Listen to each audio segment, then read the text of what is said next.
इस सृष्टि को, वर्तमान जो सृष्टि है, इसको प्रकट हुए 1,93,5,253 या 54 वर्ष हुआ है। यानी लगभग 2 अरब वर्ष, नहीं 2 अरब वर्ष से कम है, इतना वर्ष हो गया है। और इतने ही वर्ष अभी और पृथ्वी को रहना है, उसके बाद महाप्रलय होना है। अभी प्रलय उरलय होने वाला नहीं है। तो लगभग 2 अरब वर्ष हो गया पृथ्वी को। इतने काल में भगवान का एक ही बार राम जी आए क्या? एक ही बार भगवान कृष्ण आए क्या? एक ही बार वामन भगवान आए क्या? या आप प्रथम बार आए क्या संसार में? ऐसा नहीं है। भगवान श्री कृष्ण ने श्रीमद् भगवद गीता में अर्जुन से कहा, स्वयं कहा, क्या कहा? बहूनी में व्यतीतानि जन्मानि तव चार्जुन तान्यहम वेद सर्वाणि न तुम वेत्थ परंतप। हे अर्जुन, हमारे और तुम्हारे यहाँ बहुत बार अवतार हो चुके हैं। तुम्हें याद नहीं, लेकिन मुझे तो सब याद है। तो भगवान राम जी अनेक बार आए। रामचरितमानस तो आप लोग पढ़ते होंगे। कौन कौन पढ़ते हैं? जरा हाथ उठा। रामचरितमानस। अच्छा, किसके किसके घर में मानस है? काफी लोगों के पास है, बहुत से पढ़ते नहीं है सब लोग। लेकिन तो रामचरितमानस में राम जी के अवतार कितने प्रकार से बताए आपको मालूम है? 4 प्रकार से मानस में, यानी 4 अवतार का निरूपण गोस्वामी जी ने किया हुआ है। बहुत से लोग समझते होंगे एक ही है, लेकिन देखिए मैं याद दिला रहा हूं आपको जरा। यदि मानस पढ़ते हैं तो आपको मालूम पड़ जाएगा। प्रथम देखिए जरा, भगवान द्वारपाल हरि के प्रिय दो, जय और विजय जान सबको, है ना? जय विजय को सनकादिकों का श्राप मिला, वही एक बार हिरण्याक्ष हिरण्यकशिपु बने, दूसरी बार में रावण कुंभकर्ण बने। उसके लिए भगवान का अवतार हुआ ना, उद्धार के लिए। भगवान ने कहा कि जब जब तुम दोनों का अवतार होगा राक्षस के रूप में, तब तब मेरा भी अवतार होगा। हिरण्याक्ष के लिए भगवान वाराह बनकर आए, हिरण्यकशिपु के लिए भगवान नृसिंह बनकर आए, और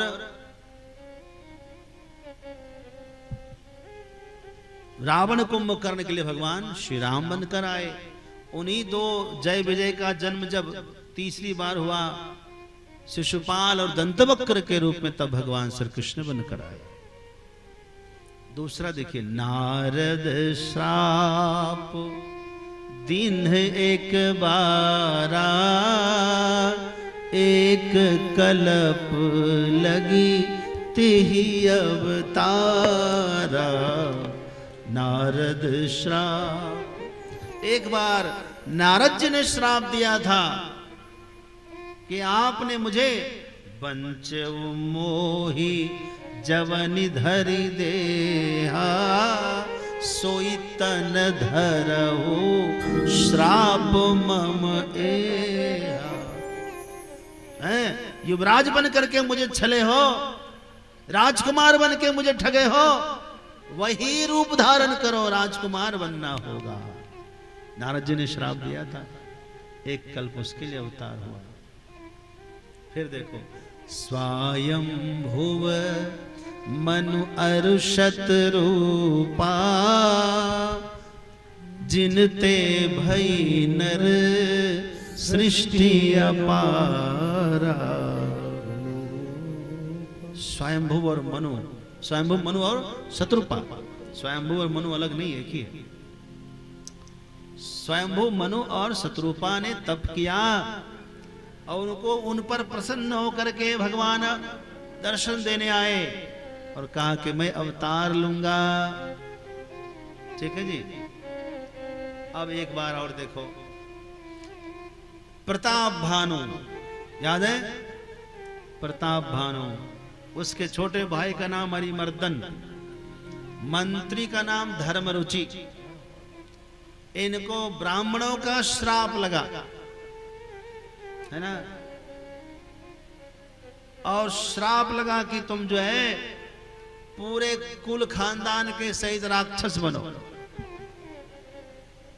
उस समय आकाशवाणी हुई कि श्राप नहीं देना चाहिए, कि राजा का तो अपराध नहीं था, एक कपटी मुनि के चक्कर में ऐसा हुआ था। उसके लिए भगवान का फिर अवतार वो वही, काल पाई सुनु सोई राजा, भयो निशाचर सहित समाजा। वही राजा प्रताप भानु ही रावण बन गए, धर्मरुचि विभीषण बन गए, अरिमर्दन कुंभकर्ण बन गए। अब सुनो, एक बार फिर जलंधर की घटना, तहां जलंधर सब संहारे हो। गिनती करते जाओ कितना कारण है राम जी के अवतार में, है कि नहीं? समझ गए? इसका मतलब क्या हुआ? इसका मतलब हुआ कि भगवान अनेक बार आए। एक प्रसंग आपको सुनाता हूं। दक्षिण भारत में एक कंब रामायण है, तमिल भाषा में है। उस रामायण को लिखने वाले श्रीनाथ, वहां के नाम थे श्रीनाथ वेंकटेश आचार्य थे। भगवान के अनन्य सेवक, अनन्य भक्त, विद्वान संस्कृत के। लिखने के लिए बैठे, मंदिर के प्रांगण में ही अपने वहां अपने आसन पर वो लिख रहे थे। रामायण लिखते लिखते जब श्री राम जी का वनगमन का प्रसंग शुरू हुआ, वैसे ही उनकी आंखों से अश्रुपात शुरू हो गया।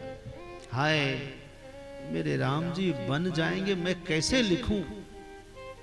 मैं कैसे लिख सकता हूं? मैं अपने प्रभु को वन कैसे भेज सकता हूं? बहुत रोए, इतना रोए कि पूरा दिन निकल गया रोते रोते, पूरी रात निकल गई रोते रोते, अगला दिन निकलने रहा था। भगवान प्रकट हो गए, रंगनाथ जी प्रकट हो गए और कहा कि सुनिए ये क्या कर रहे हैं? आप बचेंगे नहीं, इतना क्यों रोते? कहा भगवान मुझसे आपका वन गमन नहीं लिखा जाएगा। क्या ऐसा कभी अवतार आपका हुआ है जिसमें आप बन न गए हो? तब राम जी ने कहा एक बार मेरा ऐसा अवतार भी हुआ है जिस अवतार में मेरा वन गमन नहीं हुआ, मैं अयोध्या में ही रहा। तो कहा मुझे वही वाला प्रसंग लिखना है। राम जी ने आशीर्वाद दिया, वो पूरी कथा सुनाई स्वयं, और वो कंब रामायण आज भी जो है दक्षिण भारत में वेंकटेश मंदिर में रखा हुआ है। जब आप कभी जाएं रंगनाथ मंदिर तो वहां आप दर्शन करेंगे, वेंकटाचलम। तो इस प्रकार ये सिद्ध होता है कि भगवान के अवतार अनेक बार हुए, हम लोग भी अनेक बार आए, है ना? ये तो विश्वास करो। आत्मा तो अमर है, नहीं तो आप जानते हैं आत्मा तो अमर है, शरीर मरण धर्मा है, आत्मा अमर है। शरीर विनष्ट होगा, विनाशी है, आत्मा अविनाशी है। शरीर 5 तत्वों से बना हुआ है, आत्मा सच्चिदानंद स्वरूप है। ठीक है ना? भक्त वत्सल भगवान की जय।